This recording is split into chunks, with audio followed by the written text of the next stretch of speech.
আজকে ছাত্র ছাত্রী যুবক যুবতী নাউজুবিল্লাহ আস্তাগফিরুল্লাহ আস্তাগফিরুল্লাহ, এই যে সামনে আসছে 13ই ফেব্রুয়ারি, পহেলা ফাল্গুন, 14ই ফেব্রুয়ারি লুচ্চা দিবস আসছে, আস্তাগফিরুল্লাহ নাউজুবিল্লাহ। আপনার ঈমান থাকবে বলে মনে করেন আপনি? না না না, ঈমান নাই। যারা অপেক্ষায় আছে 14ই ফেব্রুয়ারি আসলেই লুচ্চামিতে নেমে যাবে, তাদের ঈমান কি আছে? ফুটবল আর ক্রিকেট খেলায় যে সকল টিভি ফ্রিজ কাপে খেলা ছাড়া হয় তা কি জুয়া? কোরআন তেলাওয়াত শেষে সাদাকাল্লাহ বলার বিধান কি? মসজিদের মেম্বার কি টাইলস দ্বারা হবে? ইসলামের বিধান অনুসারে দাদা ফুফুদের সম্পদ দেয়নি, এই সম্পদ কি আমরা যারা নাতি তাদের জন্য হালাল হবে? কবর জিয়ারতে যারা ইমামদের নিয়ে সম্মিলিত মোনাজাত করে তাদের হুকুম কি? যে সকল অনুষ্ঠানে মহিলা পুরুষ একত্রে বসে সেখানে খাওয়া যাবে কি? আপনি দুইটা হাত এগিয়ে দিলেন, তাই না? দুই হাতে মুসাফা করার কোন দলিল পৃথিবীর ইতিহাসে নাই। আপনি দুই হাত দিলেন, এরপরে হাত দিয়ে পড়ছেন কি নাহমাদুল্লাহ ওয়া নাস্তাগফিরুহু। আপনার বহু দোয়া মুখস্থ থাকার দরকার ছিল, কিন্তু ওইগুলো মুখস্থ নাই, মুখস্থ এইটা। এটা আরো আফসোসের।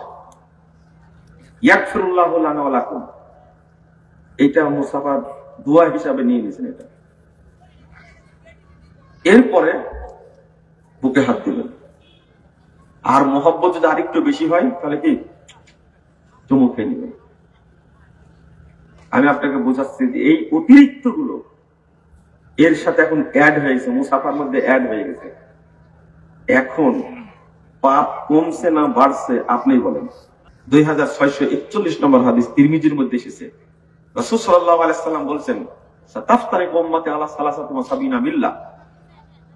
বনী ইসরাঈলরা বিভক্ত হয়েছিল 72 দলে, আমার উম্মত বিভক্ত হবে 73 দলে। কুল্লুহুম ফিন্নার ইল্লা মিল্লাত ওয়াহিদা। এই 73 এর মধ্যে একটা বাদ দিয়ে সবই জাহান্নামে।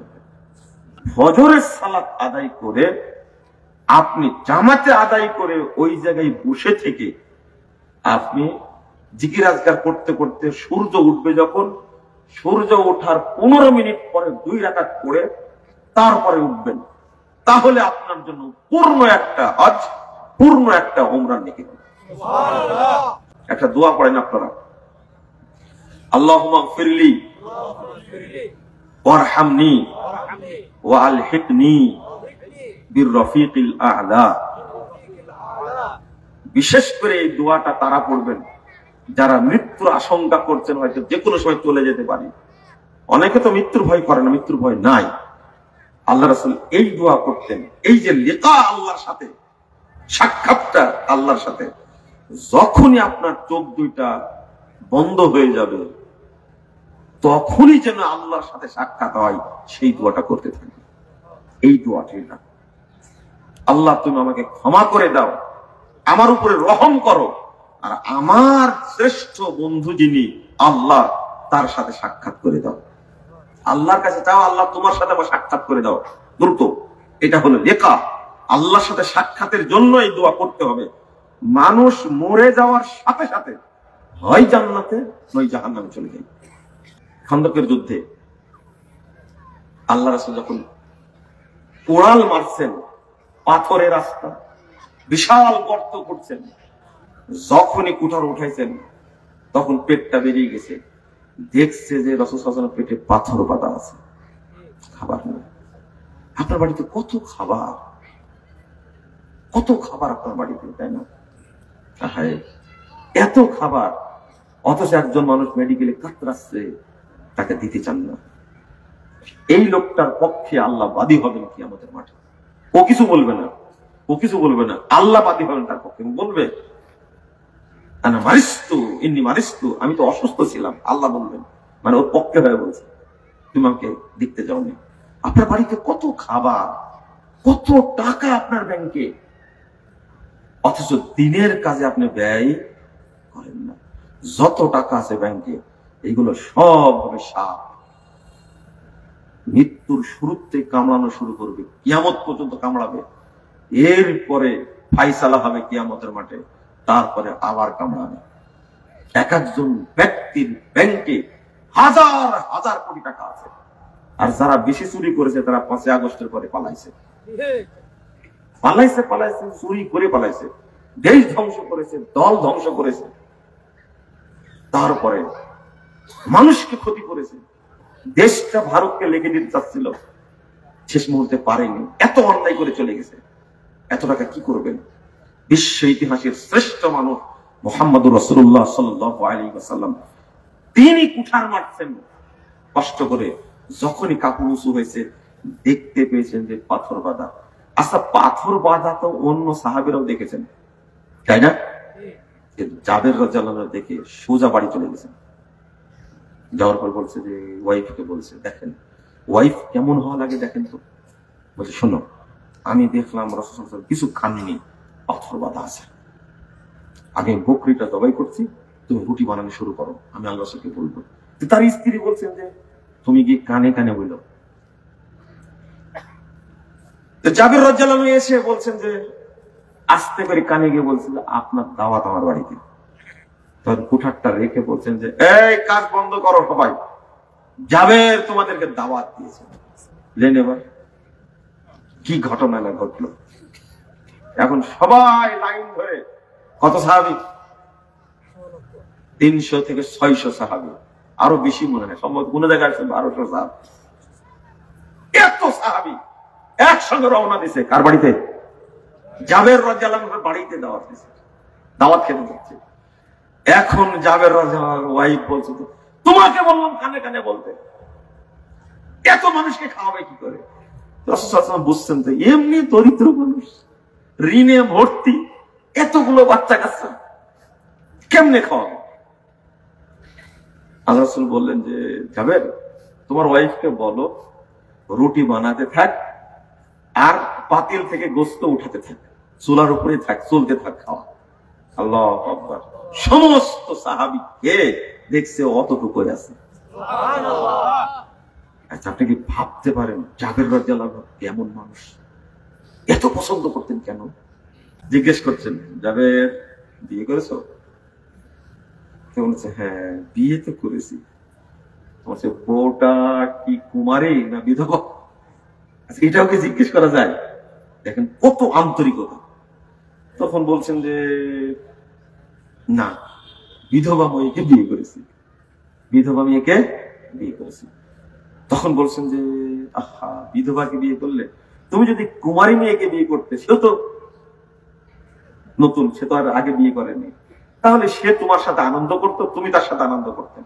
যদি এমন একটা জবাব জাবের রাদিয়াল্লাহু আনহু দিলেন, আল্লাহর রাসূল শুনেন, আমার বাপ মারা গেছে, তো ছোট ছোট অনেকগুলো বোন রেখে গেছে, এদেরকে আদর করে মানুষ করার জন্য, বড় করার জন্য আমি চিন্তা করেছি বিধবাকে বিয়ে করতে হবে, আর কুমারী মহিলা এসে এদেরকে লালন পালন করতে পারবে না।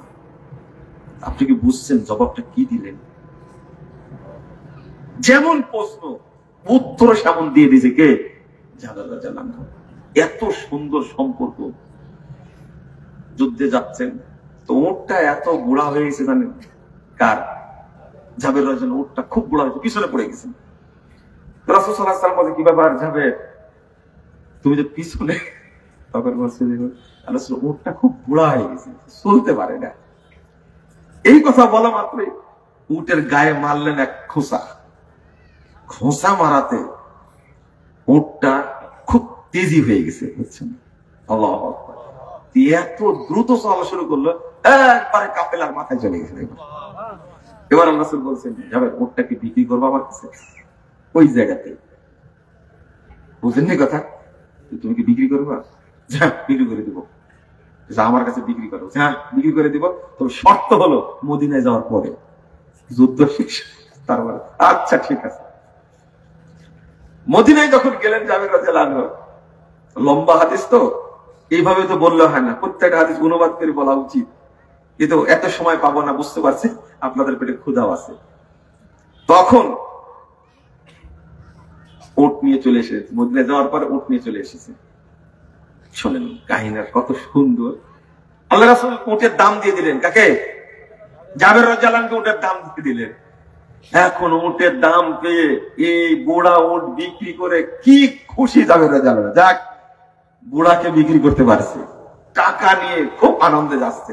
একটু দূরে চলে গেছে, বলছে এই জাবেরকে ডাকো ডাকো। ঘুরে আবার আসছে। এবার মন এত খারাপ, মনে হয় ওটা ফেরত দেন।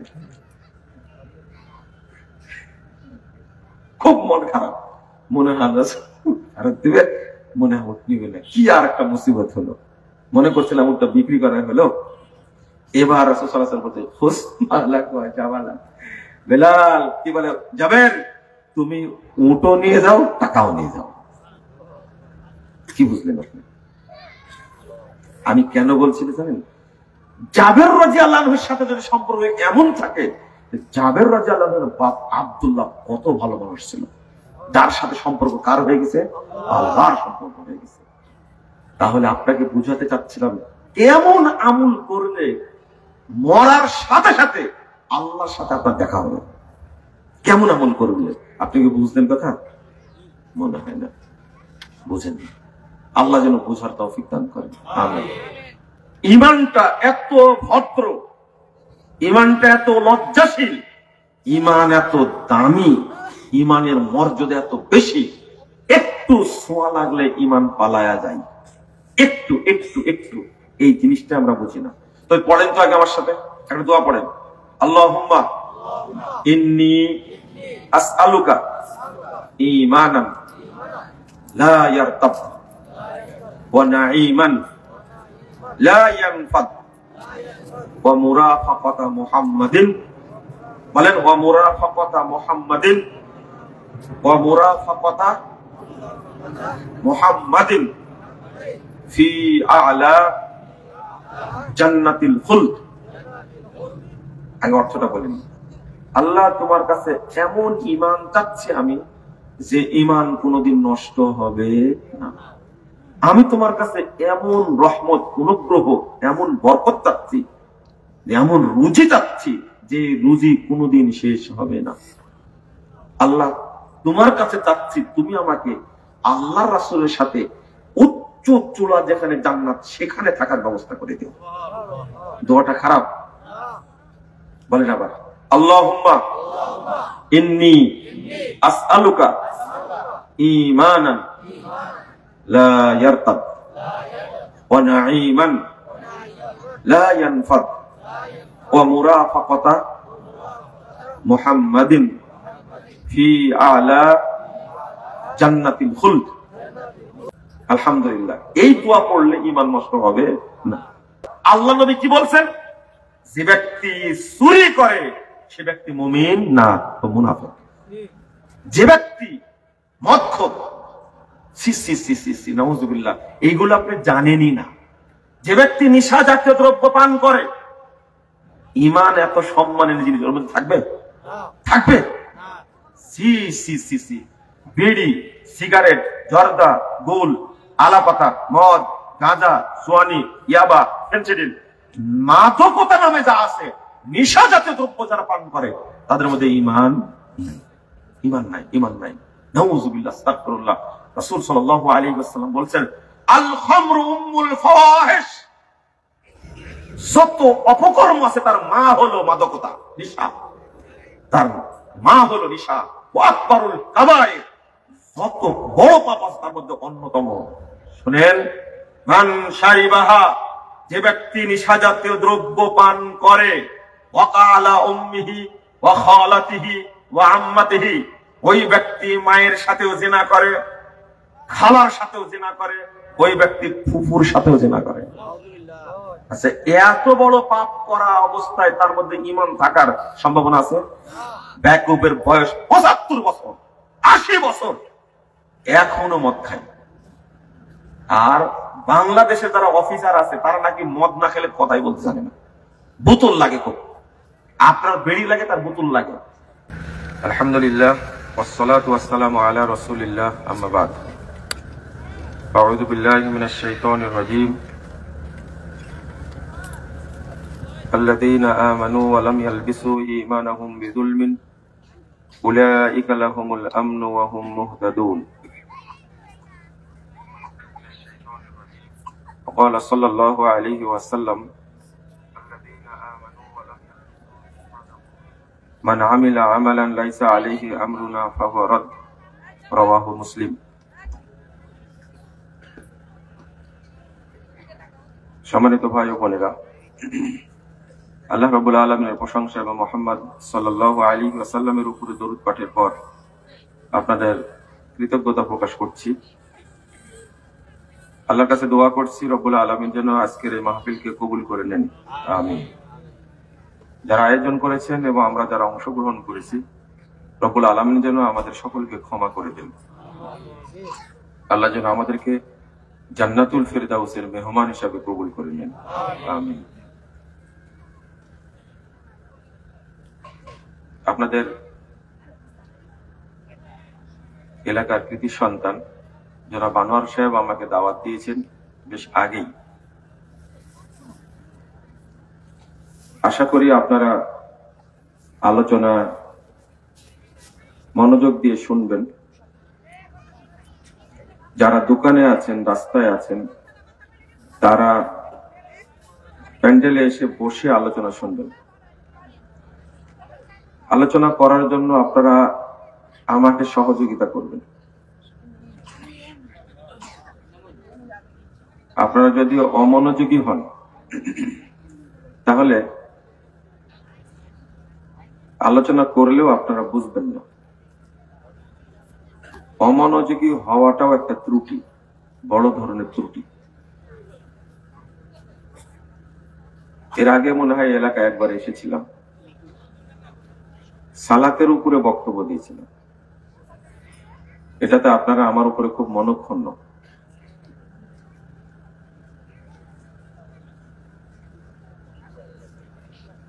আমরা চেষ্টা করি আপনাদেরকে সিরাতে মুস্তাকিমে চলার জন্য বার্তা দিতে, যে এই পথটা চলে গেছে জান্নাতে, কেবল এই পথে চললে জান্নাত পাওয়া যাবে। এই কথাটা বলার চেষ্টা করি। যে দোয়াটা করেছি আপনাদের সামনে,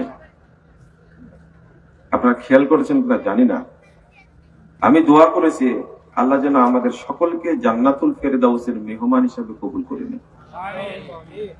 কথাটা খেয়াল করছেন আপনারা? খেয়াল করেননি? আমি তো আপনাদের জন্য দোয়া করলাম। আমি কি আপনাদের বিরোধী? না, আমি আপনাদের শত্রু না। আলহামদুলিল্লাহ, আমার অনেক শত্রু আছে, কিন্তু আমি অন্তর থেকে বলতে পারি আমি কারো শত্রু না। আলহামদুলিল্লাহ, আমি নিজে এটাতে খুব তৃপ্তি অনুভব করি। আমি কারো শত্রু না, কারোরই শত্রু না। আলহামদুলিল্লাহ, আমার অনেক শত্রু থাকতে পারে। যে বিষয়টি আপনাদের বুঝাই বা বুঝানোর চেষ্টা করি, সেটা কোরআন সুন্নাহর আলোকেই বলার চেষ্টা করি। যেমন এখানে এসে যাদের সাথে মুসাফা করলাম, তারা প্রায় সবাই দুই হাতে মুসাফা করেছেন এবং বুকে হাত লাগাইছেন। এটা তো আমি বলবোই। আপনি আমাকে নসিহত করলেও বলবো, না করলেও বলবো, কারণ এর চিকিৎসা আমাকে দিতে হবে। আপনার রোগী, আপনাকে জিজ্ঞেস করে চিকিৎসা দিলে হবে না তো। আপনার মন মতো চিকিৎসা চলবে না। ডাক্তারের মন মতো চিকিৎসা দিলেই তবে আপনি সুস্থ হবেন ইনশাআল্লাহ। যেমন মুসাফা সম্পর্কে আমি কিন্তু দুইটাই বলি, একটা বলে রেখে দেই না, দুইটাই বলি। এই জন্য আমাকে গালিগালাজ বেশি করে। শুধু পজিটিভ বললে, শুধু ফজিলত বললে দেখতেন বহু মানুষ খালি ভক্তি দেখায়, কিন্তু লাভ নাই। যে সামনে কথা বলছেন কারা, কথা বললে এখানে থাকা যাবে না। দয়া করে আপনারা ভিতরে আসেন, না হলে একটু দূরে চলে যেতে হবে। এটা আমার অনুরোধ। বুঝছি আপনারা অধিকাংশই থাকেন বাহিরে, তো যারা কর্তৃপক্ষ তারা এখানে স্থানীয় থাকেন না তেমন। তা আমার কথাটা একটু শুনবেন, না হলে আমি আলোচনা বন্ধ করে দেব ইনশাআল্লাহ। আপনাদের ওয়াজ শোনার জন্য আমি আসিনি। গেটের সামনে এত মানুষ কেন? একজন দুইজন থাকেন, বাকিরা সব বসেন, এখন কোনো ভলেন্টিয়ার লাগবে না।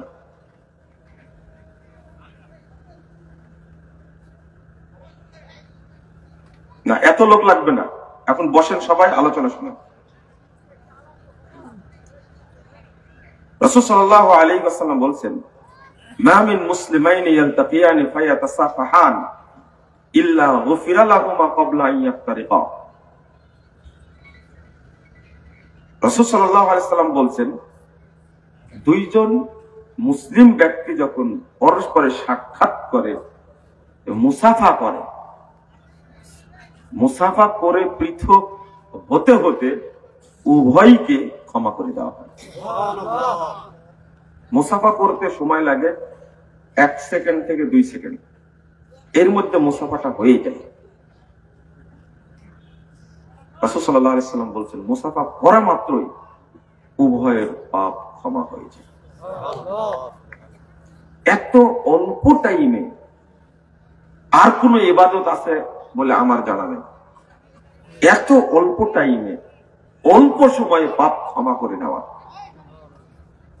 আরেকটা হাদিস শুনবে, এটা 5212 নম্বর হাদিস, আবু দাউদের মধ্যে এসেছে। তাবরানী আওসাতে এসেছে 245 নম্বর হাদিস। রাসূল সাল্লাল্লাহু আলাইহি ওয়াসাল্লাম বলেন, ইন্নাল মুমিনা ইযা লাকিয়াল মুমিন, একজন মুমিন যখন আরেক মুমিনের সাথে সাক্ষাৎ করে, ফাসাল্লামা আলাইহি ওয়া আখাযা বিয়াদি, তাকে সালাম দেয়, তার এক হাত ধরে মুসাফা করে, ওয়াসাফা, এক হাত। যদি 2 হাত হতো তাহলে ইবারতটা হতো ফাআখাযা বিয়াদাইহি, তার 2 হাত ধরে, কিন্তু না, ফাআখাযা বিয়াদি, তার এক হাত ধরে মুসাফা করে। ফাতানাসারাত খাতায়াহুমা কামা ইয়াতানাসারু ওয়ারাকুশ শাজার ফিশ শিতা। রাসূল সাল্লাল্লাহু আলাইহি ওয়াসাল্লাম বলেন, শীতকালে যেমন গাছের পাতা ঝরে গাছ নাড়া হয়ে যায়, ঠিক মুসাফা করা মাত্রই উভয়ে সমস্ত পাপ থেকে মুক্ত হয়ে যায়। এতটুকু বলে আমি ছেড়ে দেব এমনটা তো না। আপনার নেকিটা যেন সংরক্ষিত থাকে তার ব্যবস্থা করা লাগবে না। শুধু পানি ছেঁচলেই হবে না, বাদ দিতে হবে, না হলে পানি একদিক থেকে ঢুকছে আর একদিক থেকে আপনি কি কিয়ামত পর্যন্ত পানি ছেঁচা শেষ হবে না। আগে বাদ দিতে হবে, তারপরে পানি কি ছেঁচা শুরু করতে হবে। এই যে হাদিসটা বললাম, এইটাকে সংরক্ষণের ব্যবস্থা করা লাগবে না? কিন্তু আপনি তো আগে নষ্ট করে ফেলেছেন। 24 ঘন্টায় একবার 1 কাপ চা খায় বক্তব্যের আগে, অনেক সময় সেটাও পাওয়া যায় না। আজকে পাইছি আলহামদুলিল্লাহ।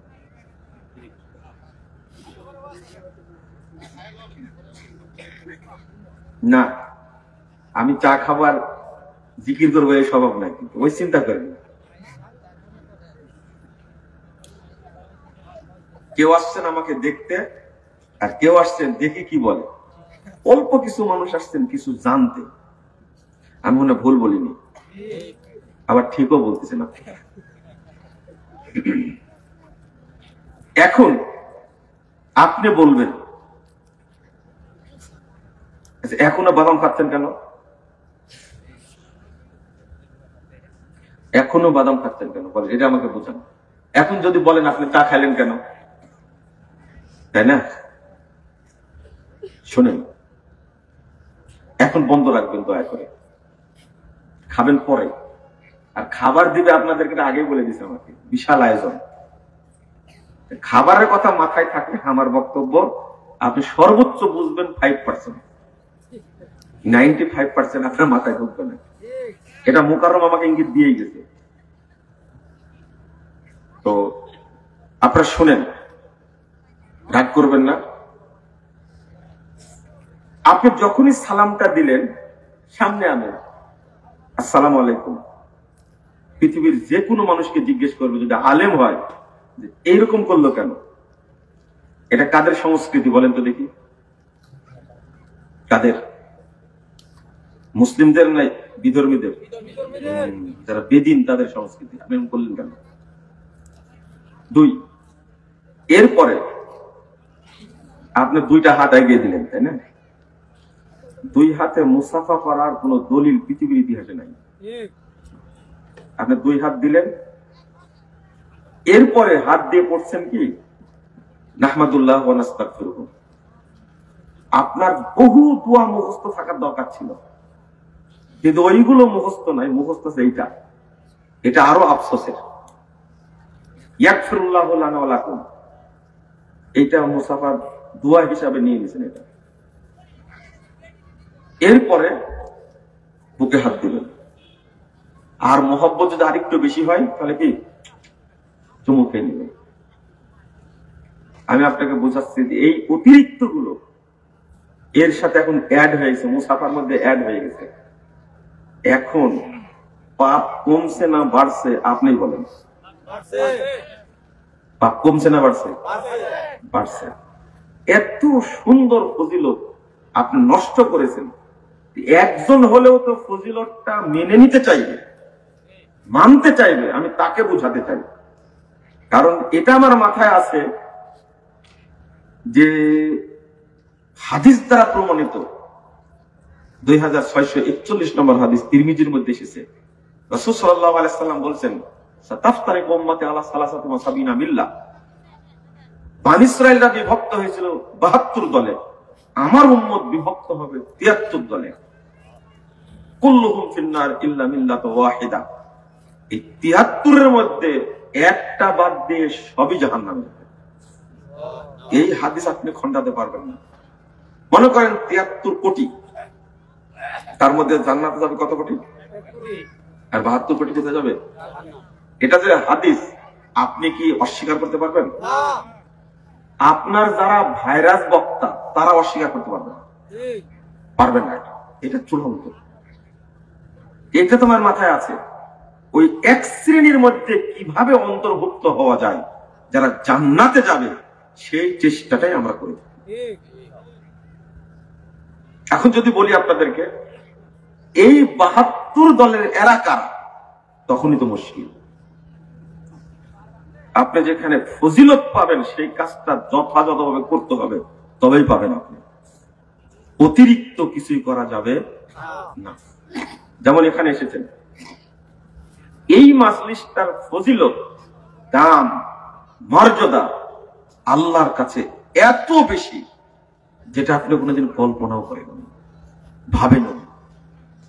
এই জন্য ডেকে অনুরোধ করে মানুষকে এসে নিয়ে এসে বসাই।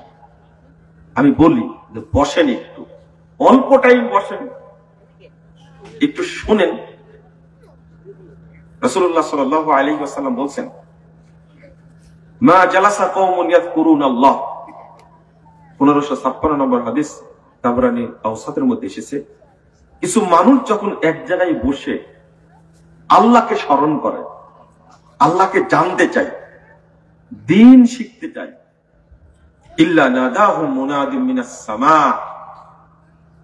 রাসূল সাল্লাল্লাহু আলাইহি ওয়াসাল্লাম বলছেন, আল্লাহ আরশ থেকে তাদেরকে ডাক দিয়ে বলেন, যখন মাজলিস শেষ হয়ে যায়, আল্লাহ আরশ থেকে বলেন, কুমু মাগফুরাল লাকুম, তোমরা এখন চলে যাও, তোমাদের সবাইকে ক্ষমা করে দেওয়া হয়েছে। ক্ষমা করার মালিক কে? আল্লাহ। ঘোষণাটা আল্লাহই করছেন, কুমু মাগফুরাল লাকুম, তোমরা এখন চলে যাও, তোমাদের সবাইকে ক্ষমা করে দেওয়া হয়েছে। শুধু তাই না, ফাকাদ বুদ্দিলাত সাইয়্যাতুকুম হাসানাত, তোমাদের যত পাপ ছিল সমস্ত পাপকে নেকি দ্বারা পরিবর্তন করে দেওয়া হয়েছে। তাহলে এই জায়গাটার দাম কত? আপনাকে একটা ধমক দিলাম যে আপনি না বসে ঘুরে বেড়াচ্ছেন কেন? কেন দিলাম? আপনি যেন বঞ্চিত না হন। আপনি মাজলিসে এসেছেন, যদি আপনি না বসেন অবশ্যই বঞ্চিত হবেন, অবশ্যই বঞ্চিত হবেন। আমি একটা হাদিস বলবো, এই হাদিসটা বলার পরে সহিহ মুসলিমে এসেছে, 2689 নম্বর হাদিস। আল্লাহ রাসূল বলছেন, এই মাজলিসের লোকদের সম্পর্কে আল্লাহর কাছে ফেরেশতারা রিপোর্ট পেশ করে। তখন আল্লাহ বলেন, উশহিদুকুম আন্নী কদ গফারতু লাহুম, ফেরেশতারা সাক্ষী থাকো, আমি তোমাদেরকে সাক্ষী রেখে ঘোষণা করছি, যারা মাজলিসে অংশগ্রহণ করেছে আমি তাদের সবাইকে ক্ষমা করে দিয়েছি। ফাআতাইতুহুম মা সালু, আর মাজলিসে এসে তারা আমার কাছে যা চেয়েছে আমি তাদেরকে তাই দান করেছি। আমি চেয়েছি দুইটা জিনিস, আল্লাহ তুমি আমাদের ক্ষমা করে দাও, তুমি আমাদেরকে জান্নাতুল ফেরদাউসের জন্য কবুল করে নাও। আপনারা কি বলেছেন? না না, আমি বলতে চাচ্ছি আপনারা কিছু কি চেয়েছেন আল্লাহর কাছে? সত্যটা বলবেন। এখানে এসে আপনারা কি আল্লাহকে কিছু বলেছেন নিজে নিজে? আল্লাহ তুমি আমাকে সুস্থ করে দাও, আল্লাহ তুমি আমাকে জান্নাতের জন্য কবুল করে নাও, বলেছেন? একজন বললে হাত তুলবেন। আমার মনে হয় না কেউ বলেছেন। আপনি চেয়েছেন? হ্যাঁ, না না না, আমি যে কথাটা বলেছি এটা খেয়াল করছেন? এটা কাউকে বলার কথা না। এই মাজলিসে এসে আপনি আল্লাহকে বলেছেন কিনা আমি জানতে চেয়েছি। ওই যে একজন বলছে আমি কবরের আযাব থেকে মাপ চেয়েছি, আলহামদুলিল্লাহ, তাও তো চেয়েছেন। আল্লাহর ভাষাটা কি? ফাআতাইতুহুম মা সালু, তারা যা চেয়েছে আমি তাদেরকে তাই দিয়েছি। তাহলে এই মাজলিসটা দোয়া কবুলের মাজলিস। আল্লাহর কাছে চাইলে আল্লাহ দান করেন, আমি সেটা বলতে চেয়েছি। আপনার কাছে আমি কিছু শুনতে চাই না। আমি শুনতে চেয়েছি কিছু না, আমি আপনার কাছে জানতে চেয়েছি যে মাজলিসের দোয়া কবুল হয়, আল্লাহর কাছে যা চাওয়া হয় আল্লাহ কবুল করেন। তো আমরা কিছু চেয়েছি কিনা? চাই না। এই অভ্যাসটা আমাদের মধ্যে নাই। তো কিছু না শিখলেও তো এটা শিখলেন যে যাক মাজলিসে গিয়ে মনে মনে হোক আল্লাহর কাছে চাইতে হয়, আল্লাহ তুমি আমাকে জাহান্নাম থেকে মুক্ত করে দাও, আল্লাহ তুমি আমার সমস্ত পাপকে ক্ষমা করে দাও। মনে মনে বলবেন আপনি। আল্লাহর ভাষাটা কি? ফাআতাইতুহুম মা সালু, তারা যা চেয়েছে আমি তাদেরকে তাই দিয়েছি। বুঝেননি কথা? আল্লাহ রাব্বুল আলামিন বলছেন। তারপরে ভাষাটা হলো ওয়া আজারতুহুম মিম্মাস্তাজাবু, আর তারা এখানে আসার কারণে যে কষ্ট করেছে, শ্রম দিয়েছে, এই শ্রমের কারণে আমি তাদেরকে পূর্ণ নেকি দান করেছি। একজন বা ফেরেশতারা বলে আল্লাহকে, ইয়া রব ফীহিম ফুলানুন আব্দুল খাত্তার, আল্লাহ শুনেন, এদের মধ্যে একজন লোক এসে বসে গেছে, সে দিন শিখতে আসেনি, আপনাকে জানতেও আসেনি, এমনি এসে বসে গেছে। ইন্নামা মাররা ফাজালাসা মাআহুম, এই দিক দিয়ে যাচ্ছিল, দেখে বসে গেছে, আপনি কি তাকেও মাফ করে দিলেন? আল্লাহ বলছেন ওয়ালাহু গাফারতু, আমি ওকেও মাফ করে দিয়েছি।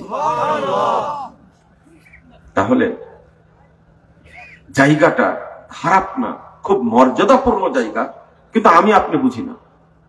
আল্লাহ বলছেন হুমুল জুলাসা, তারা এমন কিছু মানুষ এখানে বসে আছে, তারা আমার কাছে এত প্রিয়, লা ইয়াশকা বিহিম জালিসুহুম, এর মধ্যে সে যেই বসে যাবে আমি তাকেই ক্ষমা করে দেব, কেউ বঞ্চিত।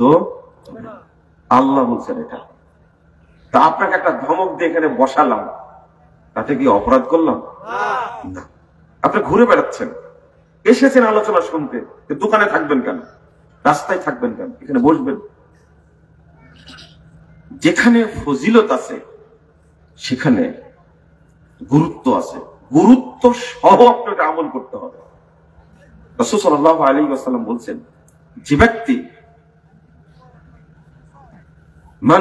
মান সাল্লাল ফজরা বিজামাতিন, যে ব্যক্তি জামাতের সাথে ফজর পড়ে, সুম্মা ক্বাদা ইয়াযকুরুল্লাহ, বসে বসে সে আল্লাহর জিকির করে, হাত্তা তাতলুয়া শামস, সূর্য ওঠা পর্যন্ত, এরপরে 2 রাকাত সালাত আদায় করে, রাসূল সাল্লাল্লাহু আলাইহি সাল্লাম বলছেন ওই ব্যক্তি পূর্ণ একটা হজ, পূর্ণ একটা উমরা নেকি পেয়ে গেল।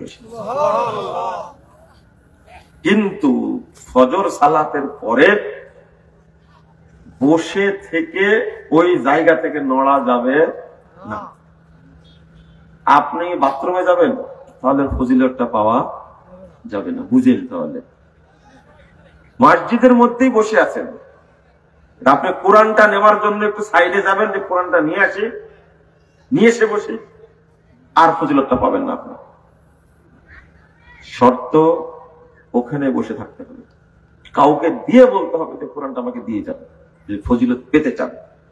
তাহলে ফজরের সালাত আদায় করে আপনি জামাতে আদায় করে ওই জায়গায় বসে থেকে আপনি জিকির আজকার করতে করতে সূর্য উঠবে, যখন সূর্য ওঠার 15 মিনিট পরে 2 রাকাত পড়ে তারপরে উঠবেন, তাহলে আপনার জন্য পূর্ণ একটা হজ, পূর্ণ একটা উমরা নেকি হবে।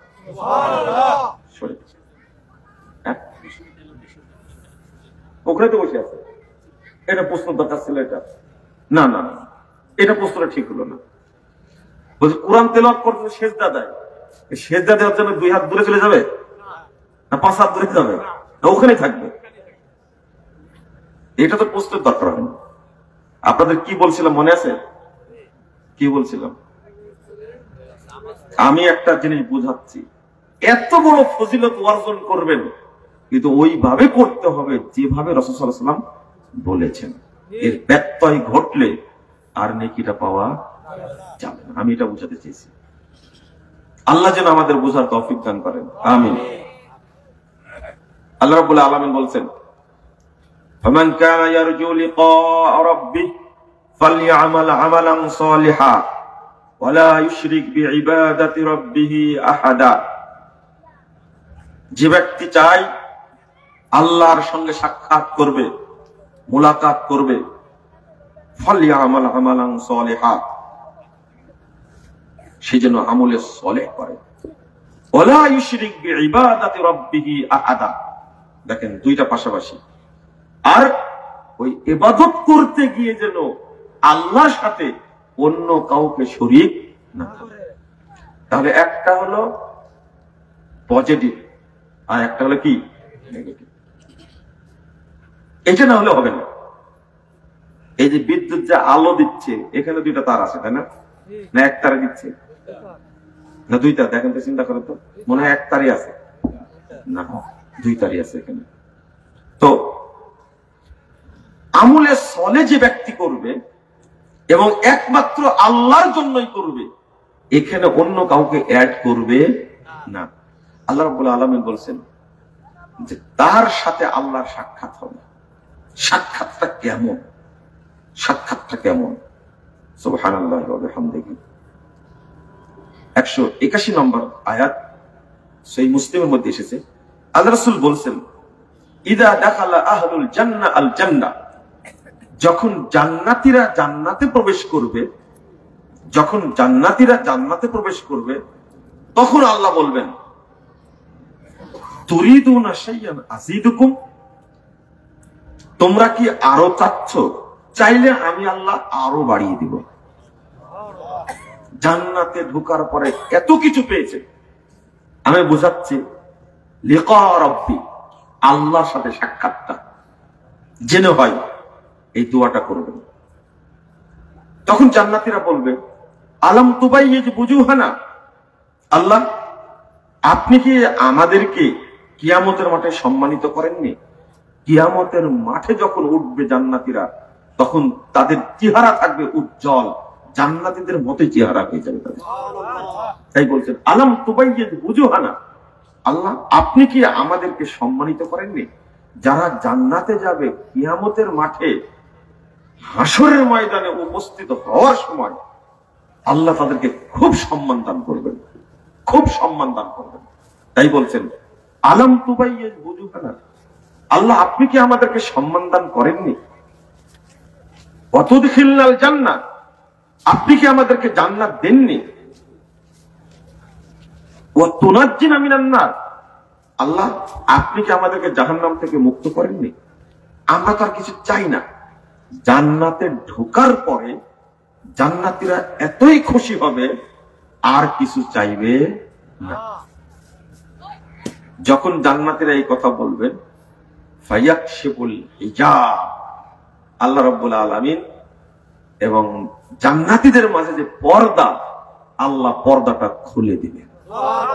ফায়াকশিফুল হিজাব, আল্লাহ নিজেই পর্দাটা খুলে দিবেন। আল্লাহ দেখতে এত সুন্দর, এত সুন্দর, জান্নাতীরা আল্লাহকে দেখতেই থাকবে, দেখতেই থাকবে। আল্লাহ যেন আমাদেরকে কবুল করে নেন। আমিন। কে দেখতে চান? হাত তুলেন তো দেখি। আল্লাহ তুমি আমাদেরকে কবুল করে নাও। আল্লাহ তুমি আমাদের কবুল করে নাও। আমিন ইয়া রাব্বাল আলামিন। আল্লাহ রাসূল বলছেন আল্লাহ এত সুন্দর, ফামা উতু শাইয়ান আহাব্বা ইলাইহিম মিনান নাযারি ইলা রাব্বিহিম আযজা ওয়া জাল। জান্নাতীদেরকে যা কিছু দেওয়া হবে, জান্নাতীদেরকে যা কিছু দেওয়া হবে, সবচেয়ে বড় নিয়ামত হলো আল্লাহকে দেখা। আল্লাহ বলছেন এই আল্লাহর দিদারটাই হলো জান্নাতীদের জন্য সবচেয়ে বড় পাওয়া, সবচেয়ে বড় নিয়ামত। এই নিয়ামতটা পাওয়ার জন্য রাসূল সাল্লাল্লাহু আলাইহি ওয়াসাল্লাম একটা আমল দিয়ে সহজ করে দিয়েছেন। কেউ পারবেন আপনারা? একটা সহজ আমল পারেন কিনা দেখি, বলবো। বিশেষ করে আসর এবং ফজর এই 2 ওয়াক্ত সালাত আপনি আউয়াল ওয়াক্তে জামাতের সাথে পড়বেন। আল্লাহ আপনাকে দেখে। 556 নম্বর হাদিস সহিহ বুখারীর মধ্যে এসেছে। আল্লাহ রাসূল বলছেন, যেমন পূর্ণিমা রাত্রিতে মেঘমুক্ত আকাশে চাঁদকে যত সুন্দরভাবে দেখা যায়, জান্নাতে যদি কেউ আল্লাহকে এইভাবে দেখতে চায় তাহলে 2 ওয়াক্ত সালাত, বিশেষ করে 2 ওয়াক্ত সালাত আসর এবং ফজরকে যেন ইবাদত করে। কিন্তু যদি জিজ্ঞেস করি ফজর কে কে পড়েছেন, আপনারা অনেকে লজ্জিত হবেন। জামাতে পড়েছেন কিনা এই একটা প্রশ্ন। একটা প্রশ্ন হলো ফজর পড়েছেনই কিনা, 2 নম্বর প্রশ্ন হলো জামাতে পড়েছেন কিনা, 3 নম্বর প্রশ্ন হলো আউয়াল ওয়াক্তে পড়েছেন কিনা। এই জায়গায় 3টা প্রশ্ন আমরা ধরা খেয়ে যাব। রাসূল সাল্লাল্লাহু আলাইহি ওয়াসাল্লাম বলছেন, ক্বাল আল্লাহু তাআলা তাবারাকা তাআলা, আল্লাহ তাআলা বলছেন, ইন্নী ফারাজতু আলা উম্মতি 5 সালাওয়াত। মুহাম্মদ শুনো, আমি তোমার উম্মতের উপরে 5 ওয়াক্ত সালাতকে ফরজ করেছি। ওয়াহিদতু ইনদি আহাদা, আর আমি একটা অঙ্গীকার করেছি, প্রতিজ্ঞা করেছি, আন্নাহু মান জাআ ইউহাফিজ আলাইহিন্না লিওয়াক্তিহিন্না আদখালতুহুল জান্নাহ। 430 নম্বর হাদিস আবু দাউদের মধ্যে এসেছে, যে ব্যক্তি আউয়াল ওয়াক্তে সালাত আদায় করে আমার কাছে আসবে, আমি ওয়াদা করেছি তাকে আমি জান্নাত দান করব। এটা আল্লাহর ওয়াদা।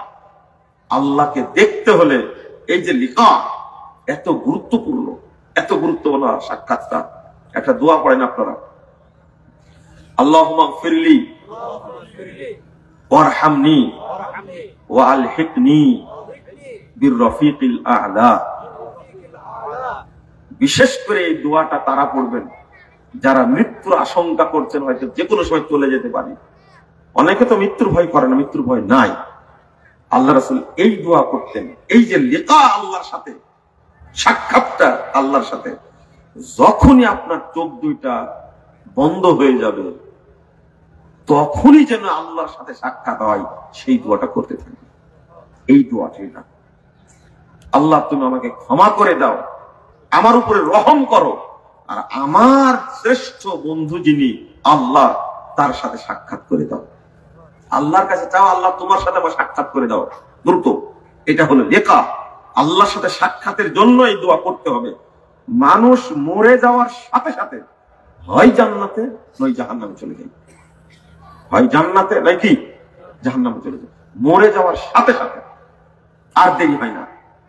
তো আপনি দোয়া করবেন, আল্লাহ তোমার সাথে যেন আমার সাক্ষাৎ হয়, জান্নাতে যেন সাক্ষাৎ হয় তোমার সাথে, লেখা। আর আরেকটা লেখা হলো এই যে সালাত পড়ছেন, আল্লাহর সাথে সাক্ষাৎ হচ্ছে।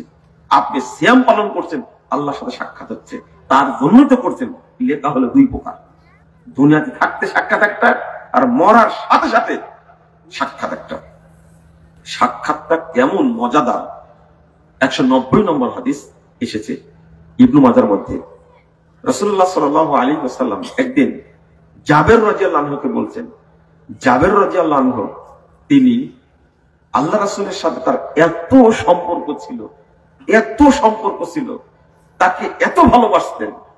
অনেক ঘটনা আছে, তার মধ্যে একটা ঘটনা, আল্লাহ রাসূল মালি আরাকা মুনকাসিরান, জাবের তোমার মনটা তো খারাপ কেন বলো তো? তখন জাবের রাদিয়াল্লাহু আনহু বলছেন, উস্তুশিদা আবি, উহুদের যুদ্ধে আব্বা তো মারা গেছেন, শহীদ হয়ে গেছে। ওয়াতারাকা আয়ালান ওয়া দাইনা, আর আব্বা এই ছোট ছোট বাচ্চা রেখে গেছেন, আর অনেক ঋণ রেখে গেছেন। দেখেন, ঋণ করে করে আল্লাহ রাস্তায় দান করেছে, ঋণ করে। তো আমার বোনগুলো আছে, আর এই ঋণের বোঝা টানতে গিয়ে আমার মনটা খুব খারাপ। তখন রাসূল সাল্লাল্লাহু আলাইহি ওয়াসাল্লাম বলছেন, আফালা উবাশশিরুকা, জাবের আমি তোমাকে একটা সুসংবাদ দেব। এই যে মরার পরেই যে আল্লাহর সাথে সাক্ষাৎ হয়, এটা আমি বুঝাচ্ছি আপনাদের। তখন জাবের রাদিয়াল্লাহু আনহু বলছেন, আমাকে কি সুসংবাদ দিবেন? এখন কি সুসংবাদ দিবেন?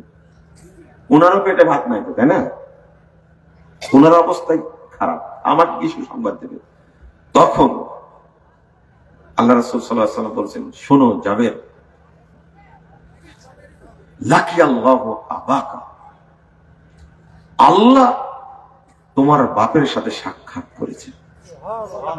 লাকি আল্লাহু আবাকা, আল্লাহ তোমার বাপের সাথে সাক্ষাৎ করেছেন। ওমা কাল্লামাল্লাহু আহাদান ইল্লা মিন ওরাই হিজাব ওয়া কাল্লামা আবাকা কিফাহান। শোনো, এ যাবৎ যত মানুষের সাথে আল্লাহ কথা বলেছেন, প্রত্যেকের মাঝখানে পর্দা ছিল। যার সাথে আল্লাহ কথা বলেছেন কি ছিল? পর্দা। ইল্লা মিন ওরাই হিজাব, পর্দা ছিল। ওয়া কাল্লামা আবাকা কিফাহান, আর আল্লাহ তোমার বাপের সাথে সাক্ষাৎ করে কথা বলেছেন কোনো পর্দা ছাড়াই, সরাসরি কথা বলেছেন। আমি কি বুঝাতে পারলাম? ভাষাটা আবার বোঝেন। তোমার বাপ আল্লাহর সাথে সাক্ষাৎ করেছেন, ভাষাটা এটা না। ভাষা হলো আল্লাহ তোমার বাপের সাথে সাক্ষাৎ করেছেন। এবার বুঝেছেন মনে কেন? আল্লাহ সাক্ষাৎ করেছেন। ওই যে একটা হাদিস অনুবাদ করলাম যে যখন আপনি বেঁচে আছেন তখন আপনার দায়িত্ব হলো আল্লাহকে সন্তুষ্ট করা, আর যখনই আপনি মারা যাবেন তখন আল্লাহর দায়িত্ব হলো আপনাকে সন্তুষ্ট করা।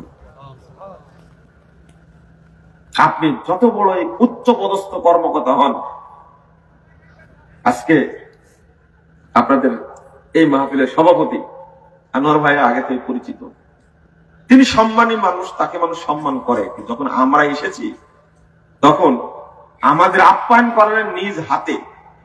একটা সাধারণ উদাহরণ দিচ্ছি, যে যত বড় পদস্থ লোক হোক না কেন, তার বাড়িতে গেলে তার দায়িত্ব কি? তাকে আপ্যায়ন করানো। এই জন্য হাদিসে আসছে, কোরআনে আসছে নুজুল শব্দটা, নুজুলা মানে কি? মেহমানদারি। যতবার সকাল সন্ধ্যায় 5 ওয়াক্ত সালাতে যতবার একজন মসজিদে যাবে, আল্লাহ ততবারের জন্য জান্নাতে মেহমানদারি করে রাখবেন। মনে করেন একজন ব্যক্তি 20,000 বার কোথায় গেছে? মসজিদে গেছে। কয় হাজার বার? তারও বেশি যাই মনে হয়। কুল্লামা গাদাও রাহা, আল্লাহ রাসূল সাল্লাল্লাহু আলাইহি ওয়াসাল্লাম বলছেন যে মসজিদে যতবার গেছে ততবারের জন্য আল্লাহ পৃথক পৃথক মেহমানদারির ব্যবস্থা রাখবেন। আপনি জান্নাতে থাকবেন আর আল্লাহর মেহমানদারি আপনি গ্রহণ করতে থাকবেন, আল্লাহ মেহমানদারি করাবেন। বুঝেননি কথা? তো যে হাদিসটা বলছিলাম যে জাবের রাদিয়াল্লাহু আনহুর বাপ আব্দুল্লাহ মারা গেছেন, শহীদ হয়ে গেছেন, উহুদের যুদ্ধে শহীদ হয়ে গেছেন। আচ্ছা, আরো অনেক মানুষও তো শহীদ হয়েছে, তাই না? বুঝেননি কথা? আচ্ছা বলেন তো কেন জাবের রাদিয়াল্লাহু আনহু তার বাপ আব্দুল্লাহ সম্পর্কে আল্লাহ রাসূল এইভাবে বর্ণনা করছেন? আরো তো দলিল আছে, আরো তো সাহাবী আছে। শ্রেষ্ঠ সাহাবী হলেন আবু বকর রাদিয়াল্লাহু আনহু, তার ব্যাপারে এমন কথা নাই। আরেকজন সাহাবীর নাম দ্বিতীয় খলিফা, আরেকজন দ্বিতীয় শ্রেষ্ঠ মানুষ কে? ওমর রাদিয়াল্লাহু আনহু, তার ব্যাপারেও আসছে। কিন্তু এইভাবে তো আসেনি যে আল্লাহ তোমার বাপের সাথে কি করেছেন? সাক্ষাৎ করেছেন, এবং পর্দা ছাড়াই তোমার বাপের সাথে সরাসরি কথা বলেছেন। এবার জাবের রাদিয়াল্লাহু আনহু বলছেন, তো আল্লাহকে আব্বা কি বললেন এটা তো জানার দরকার, তাই না? এতক্ষণ চুপ ছিলেন, আপনাকে বোঝাতে পারবো না জাবের রাদিয়াল্লাহু আনহুর সাথে আল্লাহ রাসূলের এত ভালো সম্পর্ক ছিল। শুধু একটা দুইটা ঘটনা তখন বলছে যে তোমার আব্বাকে আল্লাহ সাক্ষাৎ করে তোমার আব্বাকে বলছেন যে ইয়া আব্দি, কি সুন্দর কথা, হে আমার বান্দা, তামান্না, তুমি আমার কাছে চাও, আলাইয়া, তোমাকে আমি দান করবো, তুমি চাও। তখন জাবের আজম কি বললেন আব্বা? তখন বললেন তুহিনি ফাউক্তালু সানিয়াতান, আল্লাহ কিছু চাই না, আপনি আমাকে আবার জীবিত করেন, আমি আবার শহীদ হয়ে আবার আপনার কাছে আসব। তখন আল্লাহ বললেন দেখো সাবাকা মিন্নি, এইটা তো হয়ে গেছে, তুমি চাইলে তোমাকে আর পাঠাতে পারবো না। তখন বলছেন তাহলে ফাখবির মিন ওরাই, আল্লাহ তাহলে দ্বিতীয় দাবি আপনার কাছে আমার আত্মীয় স্বজনকে আমার এই খবরটা দিয়ে দিবেন। সুবহানাল্লাহ, আমরা খবরটা পাইছি না পাইনি? হ্যাঁ পেয়েছি, আল্লাহর এই খবরটা দিয়ে দিয়েছেন। কি দারুণ কথা, চিন্তা করতে পারছেন? এইটা হলো লিকা। মানুষ যখনই মারা যায় আল্লাহ তাকে এইভাবে সম্মান দান করেন, কিন্তু মুখ পোড়া বান্দা বুঝে না, এতই নিমুখ হারাম বান্দা, এতই নিমুখ হারাম, ইমানই নাই তাদের মধ্যে। খন্দকের যুদ্ধে আল্লাহ রাসূল যখন কোড়াল মারছেন, পাথরের রাস্তা, বিশাল গর্ত করছেন, যখনই কুঠার উঠাইছেন তখন পেটটা বেরিয়ে গেছে, দেখছে যে রাসূল সাল্লাল্লাহু আলাইহি ওয়াসাল্লাম পেটে পাথর বাঁধা আছে, খাবার নেই।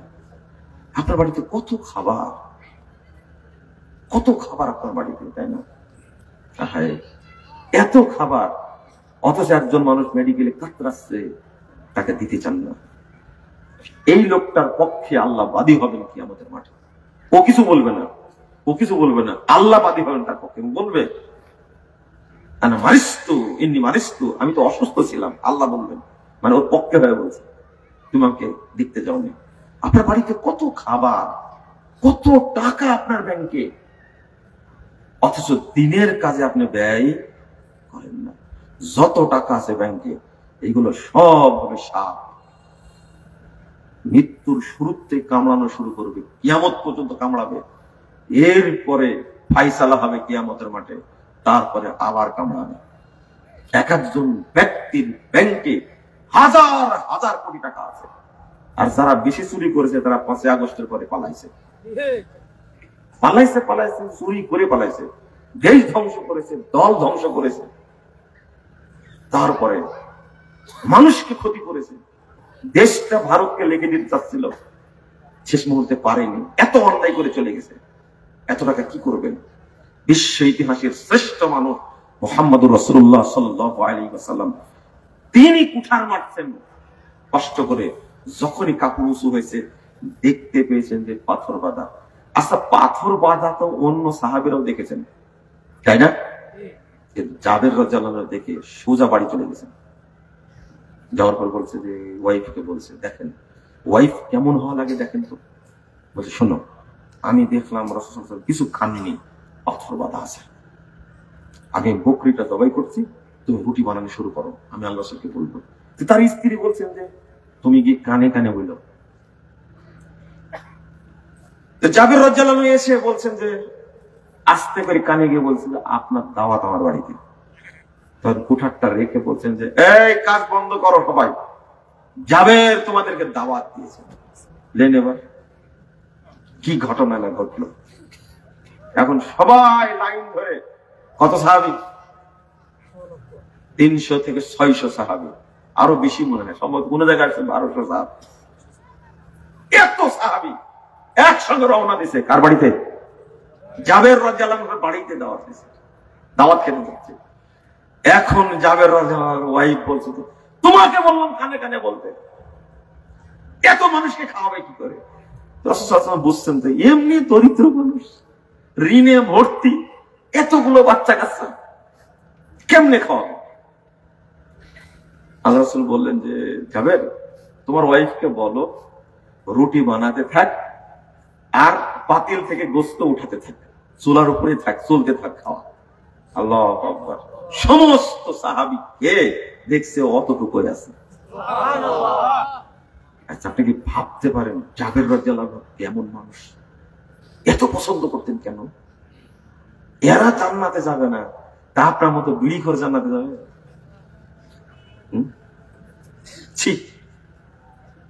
কি সম্পর্ক, কত সুন্দর সম্পর্ক। আর আপনি আলেমদেরকে এত গালি দেন। দেখেন রাসূল সাল্লাল্লাহু আলাইহি ওয়াসাল্লামকে কত ভালোবাসেন জাবের রাদিয়াল্লাহু আনহু, কত ভালোবাসেন।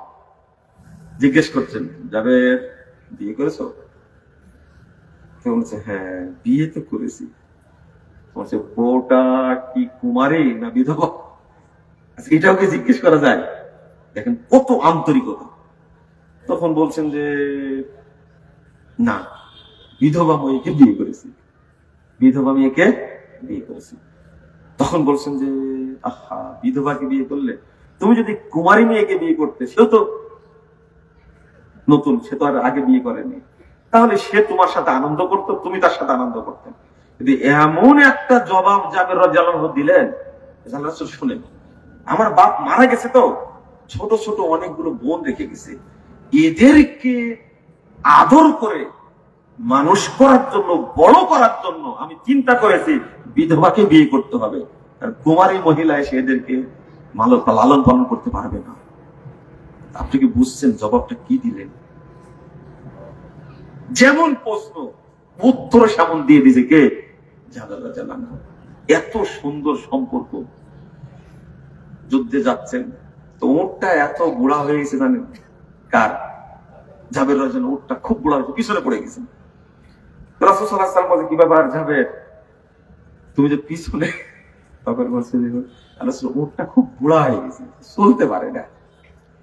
এই কথা বলা মাত্রই উটের গায়ে মারলেন এক খোঁচা। খোঁচা মারাতে উটটা খুব তেজি হয়ে গেছে, বুঝছেন?